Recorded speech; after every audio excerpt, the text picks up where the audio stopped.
4 days after I was hospitalized from a car accident. Karen, my daughter, visits me almost every day after school.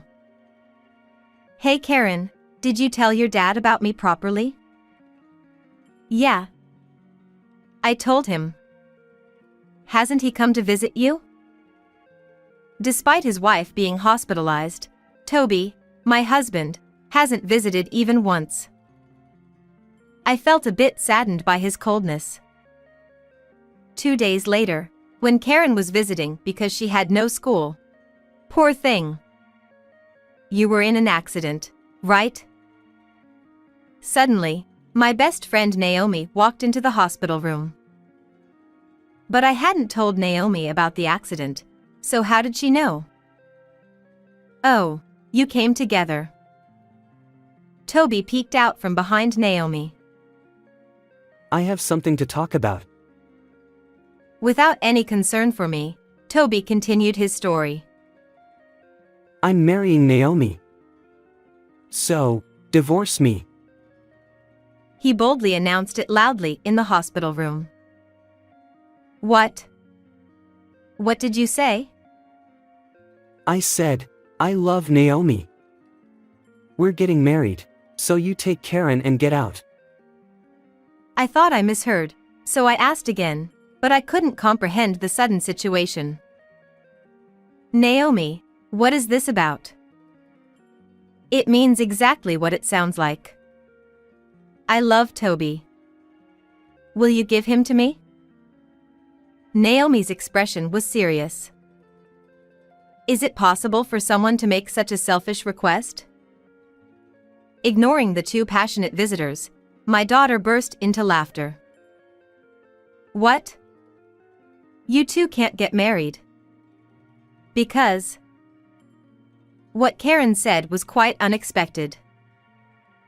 I, Chris Haddison, enjoy watching slightly complex love dramas in between work and house chores. Wow, that was unexpected.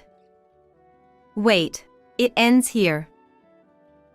I often find myself exclaiming out loud at the twists in the drama I watch alone. I live a simple life with my husband and daughter, and have a good relationship with my in-laws who live nearby. I am far from the drama-filled stories I watch and lead an ordinary life. Because my daily life is so monotonous, sometimes I wish to dive into a drama. My husband Toby is a bright, athletic mood-maker rather than a scholar. He loves lively gatherings and was always surrounded by people in his youth. To me, who was relatively quiet and studious, he seemed dazzling and attractive. However, I've realized that it's not easy to change the mindset developed in one's youth. Though it was charming when we were young, his unchanged personality at 40 is a bit problematic.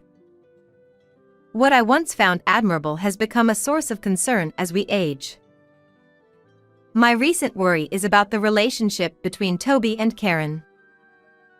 Karen prefers quiet time over hanging out with friends. She doesn't dress flashily, excels in her studies, and always ranks high in her class. Toby, who despised studying, cannot seem to understand Karen's dedication. It would be fine if he kept it to himself, but he can't help imposing his views. You're always cooped up in your room studying. Girls don't need to study to live. Instead of wasting time on studying, why not learn some charm? He says this loudly enough for Karen to hear while she's studying. Dad, people don't think that way anymore. Without studying, I can't get the job I want. It's my freedom to choose whether I study or not.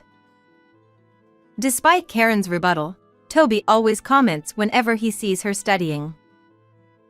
Hey Toby, why don't you stop interrupting Karen's studies? She's doing great. I made friends and got a job without studying. Playing with friends is more fun and you'll never regret it. Toby, indulging in his nostalgic fun, doesn't listen. Karen is getting fed up with Toby's constant interference. Mom, How long will Dad keep saying such things? I can't concentrate even if I want to study. Sorry, I tell him not to disturb you, but he just doesn't listen no matter how many times I say studying is important. As a result, Toby and Karen clash often, and I have to mediate every time. Toby's interference doesn't stop with Karen herself. Listen, Karen's planning to go to college. A girl doesn't need to study. Toby continues to complain about Karen even in front of his parents. Stop saying girls don't need to study. Nowadays, it doesn't matter if you're a girl or a boy. Instead of criticizing others, why don't you try studying again? My in-laws, unable to bear seeing their beloved granddaughter denied, admonished Toby. When his own parents criticize his views, Toby sulks. What's with everyone? On days when his parents scold him, Toby's complaints worsen and he often gives us the silent treatment. One day, while returning from shopping, "Hey, is that you, Chris? It's been ages. Do you remember me? Wow, Naomi. Do you live here now?" The one who called out to me was my best friend Naomi, who had moved out of the prefecture after middle school graduation. Naomi was always stylish, with extensive knowledge of makeup and fashion, and I secretly admired her. Though we were opposites in looks and personality, we often hung out together. I used to teach Naomi, who was bad at studying, in exchange for fashion tips. After she moved, we kept in touch through letters, but as we got busier with our social lives, the letters dwindled. It was really a long-awaited reunion. Yeah, I got married and had a child over there, but due to some issues, I'm back here now. That must have been tough. It was. My husband cheated on me. Oh, can I visit your place sometime? I'd love to catch up. Sure, come over. I'd love to chat. Thus, Naomi and I rekindled our friendship and started visiting each other's families. Toby and Naomi, both lively and sociable, quickly hit it off and became close. Whenever Naomi visited, they had animated conversations, as if they had been friends forever.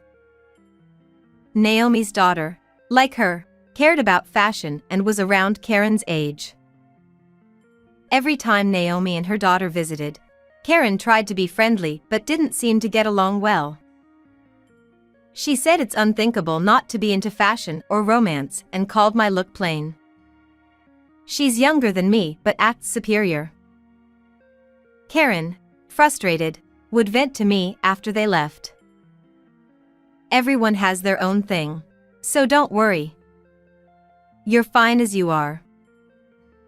I tried to comfort her, but Naomi's daughter continued to pick on Karen. As Naomi and Toby grew closer, Naomi's daughter also got attached to Toby, and he enjoyed it. Naomi's having trouble with her lights. I'm going to check it out on my next day off. It must be hard for her as a single mother.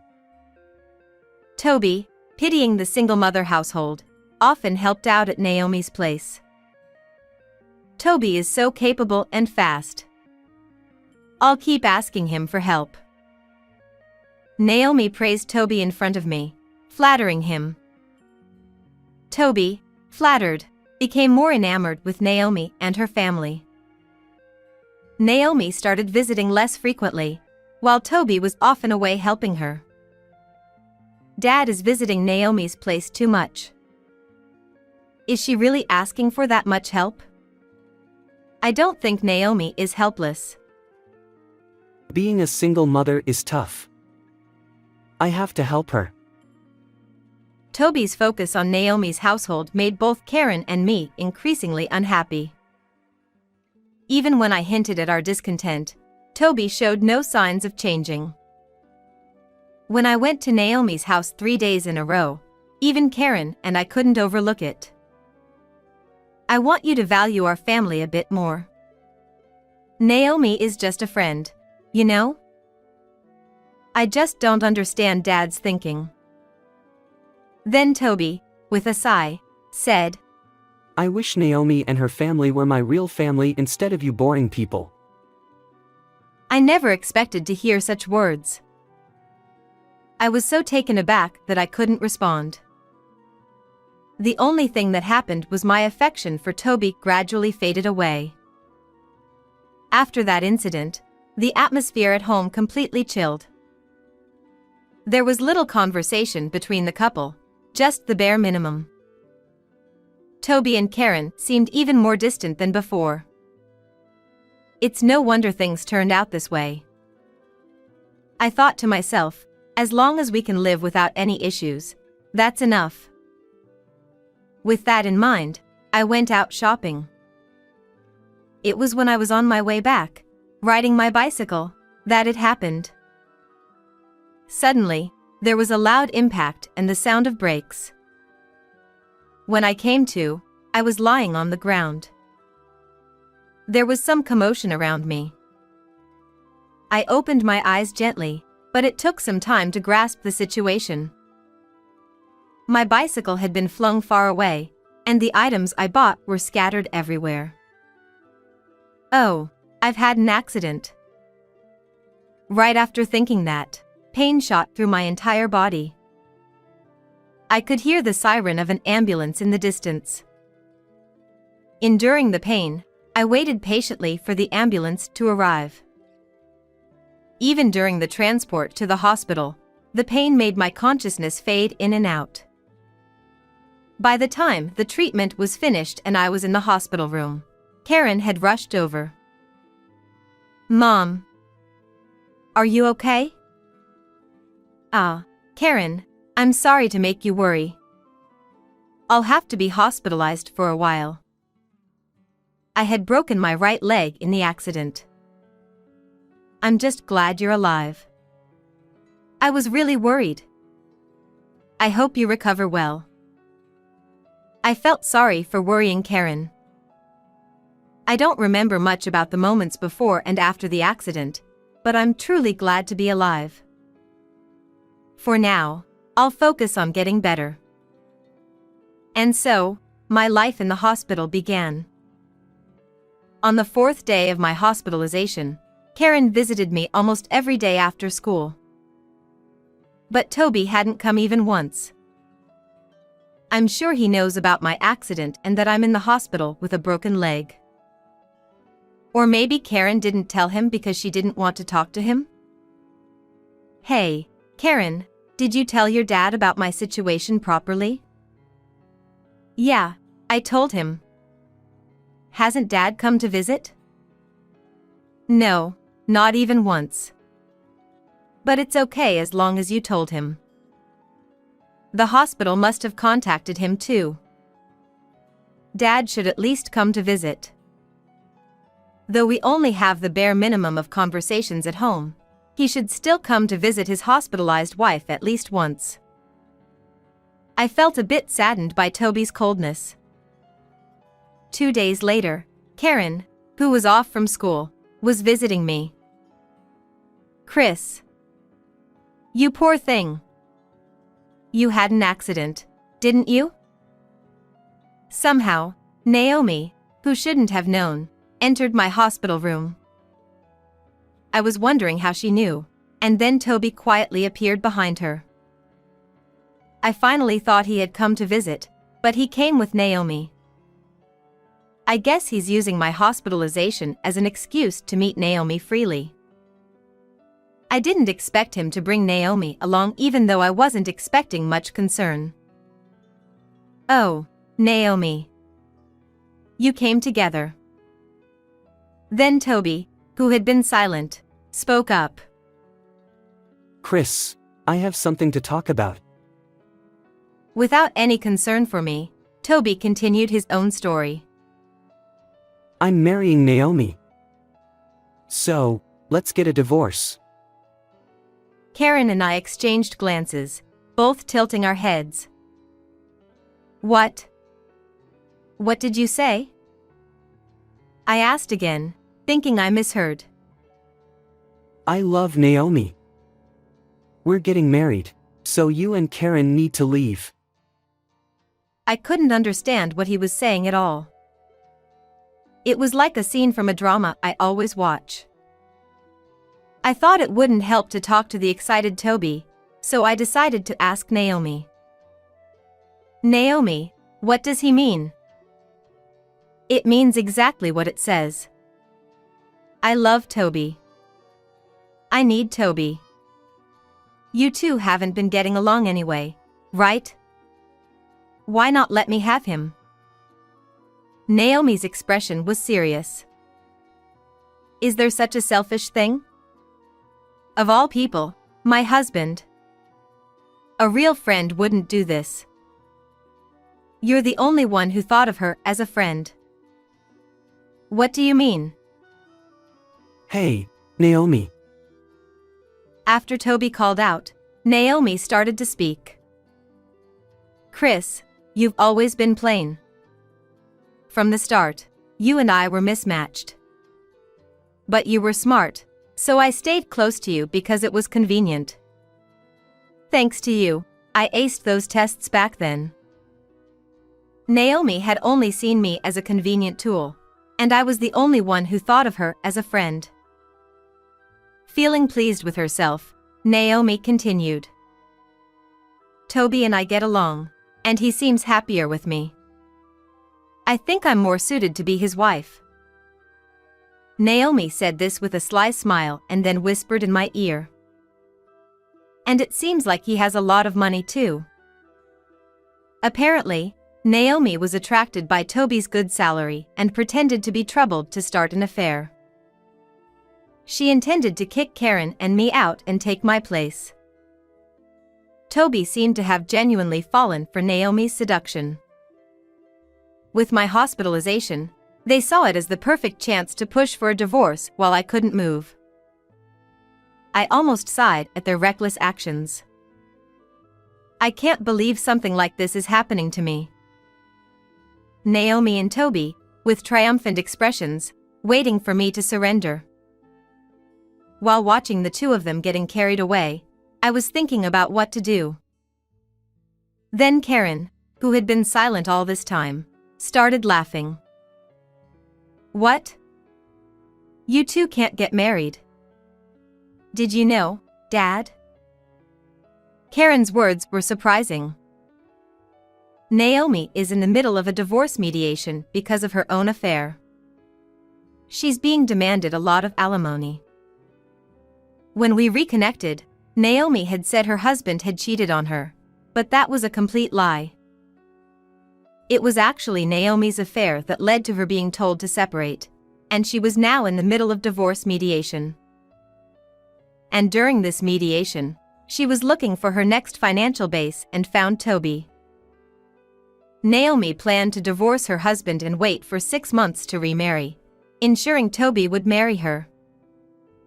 Moreover, she intended to use Toby's money to pay the alimony to her husband and her affair partner's wife by controlling the household finances after remarrying. That's not true. I really love Toby. Naomi raised her voice. But Karen continued speaking calmly. Naomi's daughter told me everything. She talked a lot. Well, in the end, she mocked me, saying that Mom and I would be abandoned. Karen had sensed the relationship between Toby and Naomi. Predicting this outcome, she had been investigating using Naomi's daughter.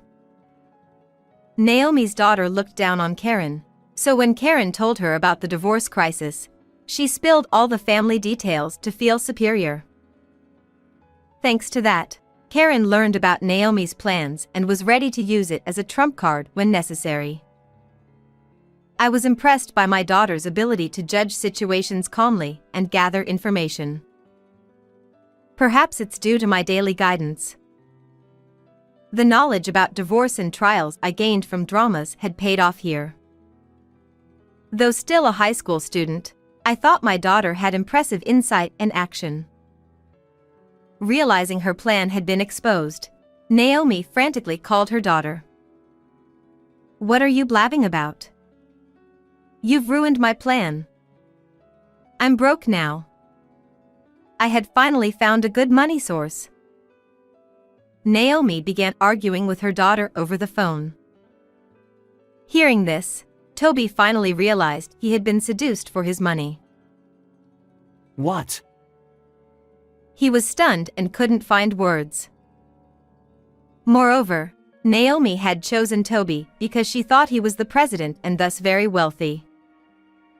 In reality, Toby only worked at his in-laws' company, but he had pretended to be the president to impress Naomi. Toby's usual flamboyance and vanity had backfired. I couldn't help but laugh at the absurdity. Having realized Naomi's plan and true intentions, Toby panicked. I'm sorry. Chris. Please take back what I said earlier. What did you say earlier? Karen's calm question made Toby flustered. I didn't mean the divorce. It was just a spur-of-the-moment thing. Looking down, Toby glanced at me, who was silently listening. Chris. Are you listening? Yes, I can hear you clearly. Even if he was deceived, I can't forgive Toby for cheating with Naomi. If Toby had any sense, this wouldn't have happened. Karen and I both felt the same about not being able to forgive Toby. Toby, seeing that we weren't saying anything, finally spoke up. But you two can't live without my income, right? It would be tough if we got divorced. He showed regret for just a moment, then quickly started threatening us with how difficult life would be without his income. Toby seemed to think that Karen and I couldn't manage without him. We can live just fine without you, Toby. As you said, let's get divorced. And I'll make sure to inform your parents about everything that's happened. No, please don't tell them. I'm begging you, don't. It doesn't change what happened. For now, I sent him home and sighed deeply in the hospital room. I wondered how the protagonist of a drama would handle this situation. But deep down, I already knew my answer. First, I needed to heal my leg. After a few days, thanks to rehab, I got good at using crutches. At home, I still had to use crutches, but I managed my daily life without much trouble. Even after I was discharged, Toby kept asking me to reconsider the divorce. But I remained silent, and Karen blamed him every time she saw him. Toby started feeling uncomfortable at home and began living in a hotel. A few days later, my in-laws came to visit after hearing about my discharge. "Chris, you must have had a hard time. Are you okay?" I brought some frozen meals to help. She was very considerate of my health. By the way, Toby took a day off work yesterday. Is he not feeling well? Well, he's actually living in a hotel now. The thing is, I explained everything to my in-laws, from Toby and Naomi's meeting to their affair. He cheated on me with my friend and then came to the hospital with her to ask for a divorce. They said they wanted Karen and me to move out so they could live here together. Is that true? What's he thinking? There's more. I explained that Naomi was in the middle of a divorce settlement and burdened with alimony debt, and that she intended to remarry Toby to use his money to cover it. To begin with, I think it was wrong for Toby to boast about being the company president. He said he was the CEO. That's ridiculous. I can't believe he tried to abandon you and Karen. We need to talk to him. Yeah, we need to set him straight. Later, we called Toby to my in-laws' house for a discussion. So, you cheated? Toby looked ashamed and remained silent. You not only cheated but also tried to kick out Chris and Karen. What's wrong with you? How could you try to abandon your wife and child? Finally, Toby spoke up. It's not like that. I was deceived. He claimed he was manipulated into wanting a divorce. If I had known she was after money, I wouldn't have done it. It's all because Chris reconnected with her. Toby tried to shift the blame. Seeing his lack of remorse, my father-in-law's face turned stern. Are you saying it's not your fault? Cheating is cheating. And you lied about being the CEO. I thought you might take over one day, but I can't trust you now. You're fired. My father-in-law was furious and announced Toby's disownment. My mother-in-law looked disgusted. I'm so disappointed in you, Toby. I'm sorry. Don't apologize to me. Apologize to Chris. Chris, I'm really sorry. Please, give me another chance. Seeing him about to be disowned, I felt a bit sorry for him. If I left him too, he'd be all alone. But my mother-in-law's words gave me the resolve I needed. Chris, do what you think is best. We're on your side. Her words solidified my decision. Let's get divorced. We can't go back to how things were. Please, reconsider. No, I've decided. I will make sure to get alimony and child support. How did it come to this? And so, we proceeded with the divorce. A few days later, I got a call from Naomi. Hey. My husband found out everything. Now I have to pay even more. This is unbelievable. During her divorce settlement, Naomi's husband found out about her affair with Toby and increased her alimony. He also sued Toby for compensation. Toby ended up losing most of his assets to alimony and child support. The scandal quickly spread in our small town, and Naomi found it hard to live there. She moved to a nearby town but struggled with her new, poorer lifestyle. Toby also started a new life, getting a job somewhere else. His previous lax work ethic didn't help, and he kept failing at his new job. Frustrated, he turned to gambling, falling into a vicious cycle of debt. A while after the divorce, Toby called me. I'm sorry, but I can't make the payments this month. I'm short on money. He sounded weak. I felt sorry but didn't know how to help. I heard from my in-laws that Toby had also asked them for money. Dad, can you lend me some money? I'm really struggling. With growing debts and no way out, Toby was desperate. But both my in-laws and I refused to help. I hoped he would eventually get out of gambling and pay off his debts steadily. Meanwhile, Karen and I continued to have a good relationship with my in-laws. They might have felt guilty for Toby's actions, but their kindness was a great comfort. Karen kept studying hard and got into her dream university. With my income and help from my in-laws, she thrived in college and is on her way to becoming a researcher. How was today's story? Don't forget to subscribe to our channel. See you in the next video.